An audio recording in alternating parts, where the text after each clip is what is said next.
শান্ত গ্রাম শ্যামপুরের বুক চিরে বয়ে চলা সুলিনা নদীর তীরে হঠাৎ ভেসে এলো এক মহিলার মুন্ডুহীন লাশ। সারা গ্রামে আতঙ্ক ছড়িয়ে পড়ল যখন জানা গেল এই লাশটি নিখোঁজ সুলেখার। কিন্তু ক্ষমতার দাপটে মাতব্বরেরা তার জানাজা পর্যন্ত পড়তে দিল না।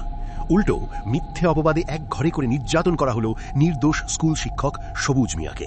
গ্রামবাসী চুপ থাকলেও সুলেখার আত্মা চুপ থাকেনি। ঠিক 2 সপ্তাহ পর শুরু হলো এক বীভৎস প্রতিশোধ। যারা জানাজা আটকে দিয়েছিল তাদের ছিন্ন ভিন্ন দেহ পাওয়া যেতে লাগলো গাছের ডালে।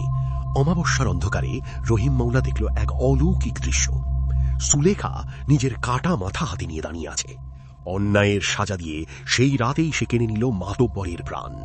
সবশেষে বন্দী সবুজের সামনে মায়ার চোখে শেষ দেখা দিয়ে ভোরের আলোয় মিলিয়ে গেল অতৃপ্ত সেই আত্মা। ভালোবাসা আর প্রতিশোধেরই হাড়হীন করা গল্পটি পুরোটা শুনতে আমাদের চ্যানেলে এখনই ভিজিট করুন। শান্ত গ্রাম শ্যামপুরের বুক চিরে বয়ে চলা সুলিনা নদীর তীরে হঠাৎ ভেসে এলো এক মহিলার মুন্ডুহীন লাশ। সারা গ্রামে আতঙ্ক ছড়িয়ে পড়ল যখন জানা গেল এই লাশটি নিখোঁজ সুলেখার।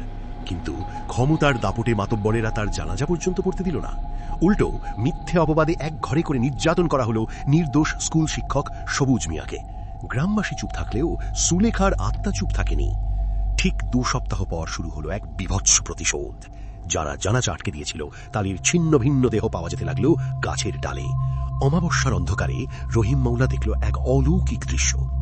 সুলেখা নিজের কাটা মাথা হাতে নিয়ে দাঁড়িয়ে আছে।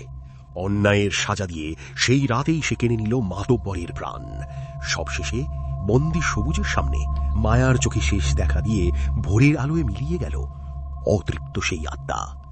ভালোবাসা আর প্রতিশোধেরই হাড়হীন করা গল্পটি পুরোটা শুনতে আমাদের চ্যানেলে এখনই ভিজিট করুন।